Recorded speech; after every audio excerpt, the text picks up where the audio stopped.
As the dust settles from Black Monday, Jordan Belfort emerges amid a financial disruption.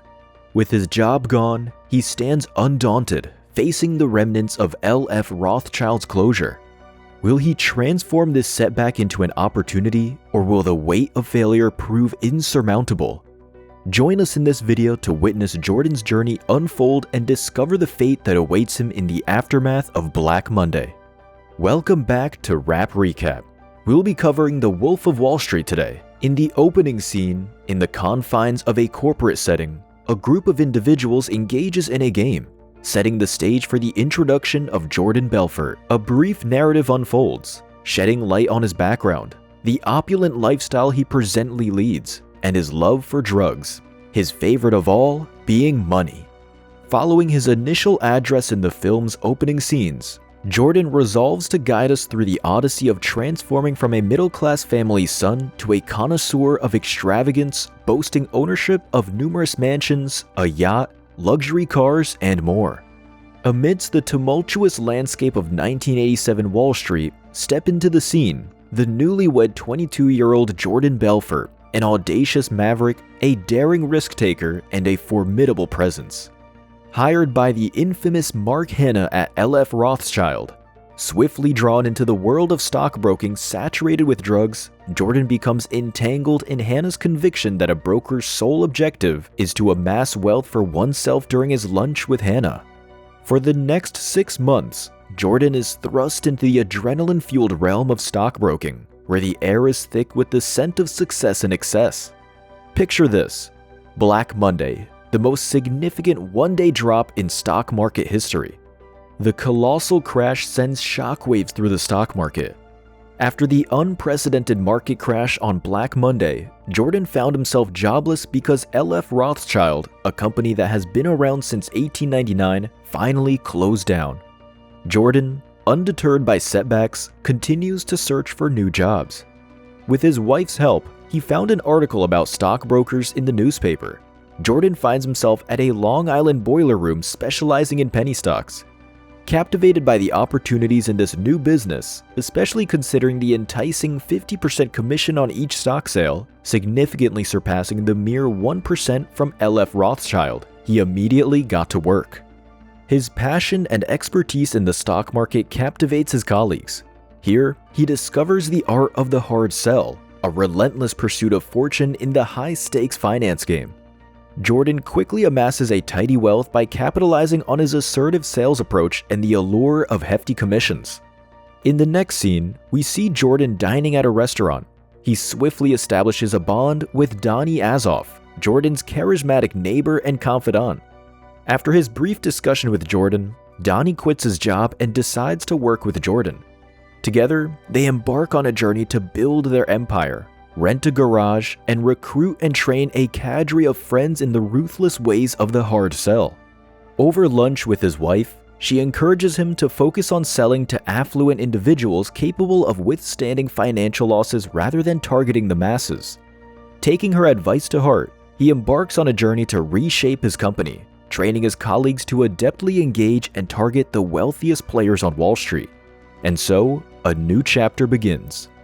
Jordan's silver tongue and audacious tactics led to the rise of a pump-and-dump scheme.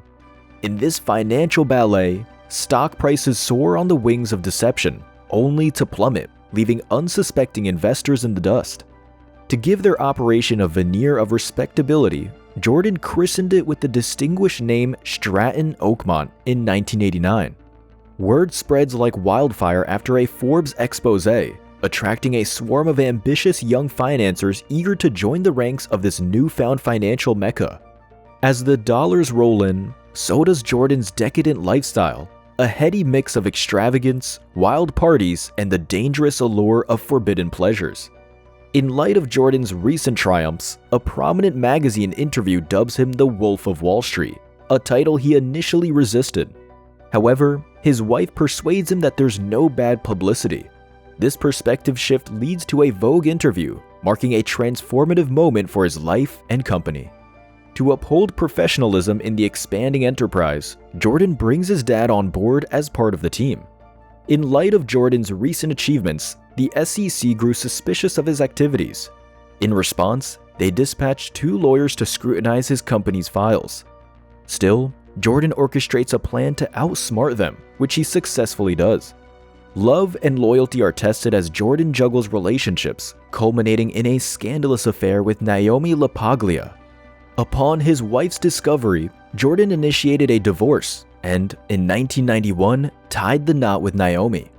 Concurrently, the SEC and FBI launched investigations into the affairs of Stratton Oakmont but couldn't find any dirt on him or his company.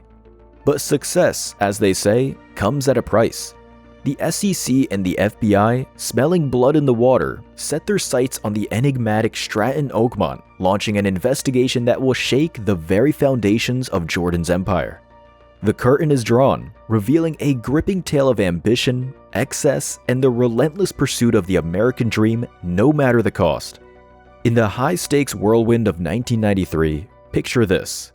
As the launch of the Steve Madden IPO approaches, Jordan is anxious to ensure flawless execution. We get acquainted with Steve Madden, the proprietor of a prominent women's shoe company. Undeterred by the potential risk, Jordan boldly secures over 60% of the company's shares, a daring move aimed at maximizing his financial gains. Jordan Belfort, the mastermind of money-making madness, pulls off an illicit coup by raking in a jaw-dropping $22 million in just 3 hours, courtesy of the Steve Madden IPO. This financial feat propels him further into the spotlight and squarely into the crosshairs of the ever-watchful FBI.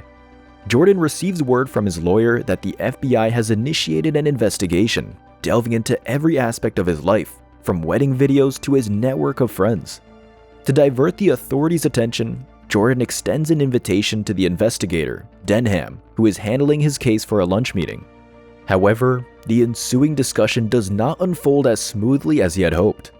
Now, here's where it gets cinematic. To play hide-and-seek with his newfound fortune, Jordan crafts a scheme to make James Bond proud.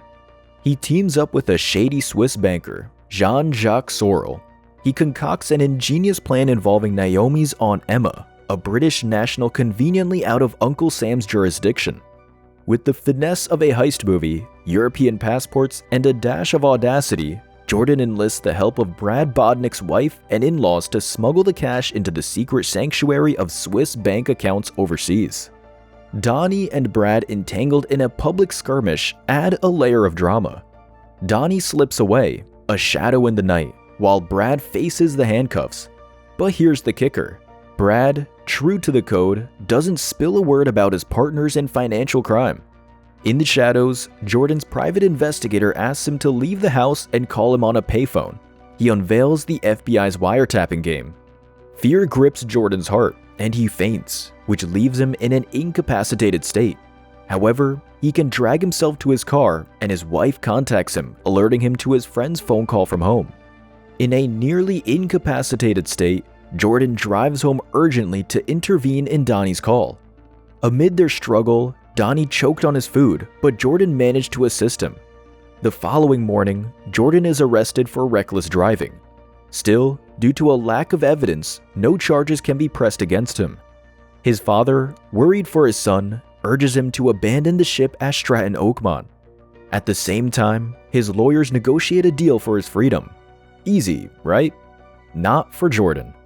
Amid what he's supposed to be a farewell speech, he talks himself into staying, unable to sever ties with the intoxicating world he's created.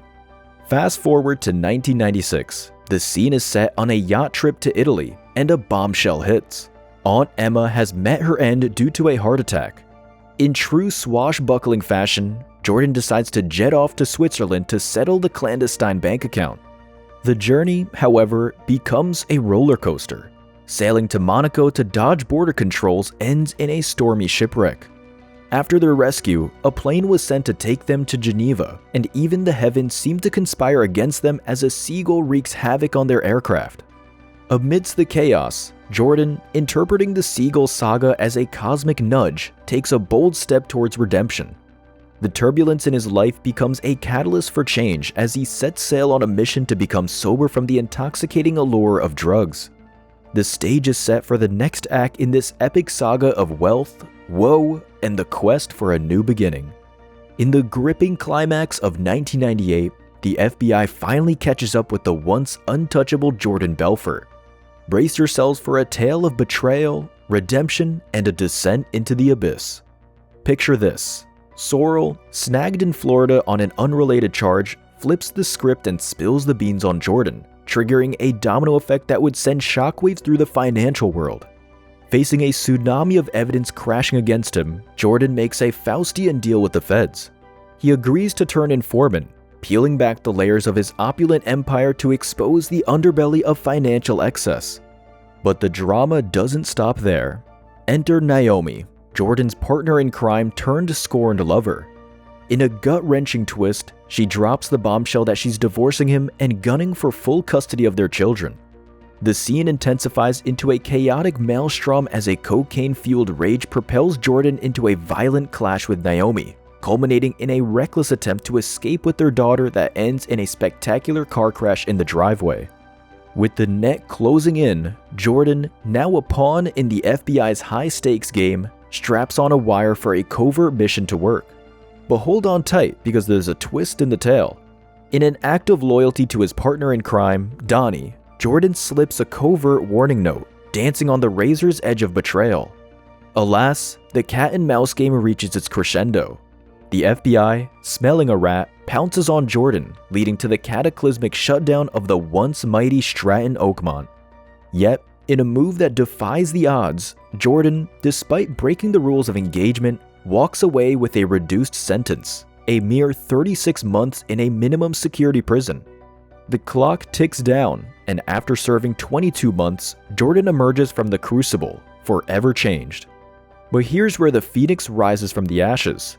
Post-incarceration, Jordan doesn't fade into oblivion.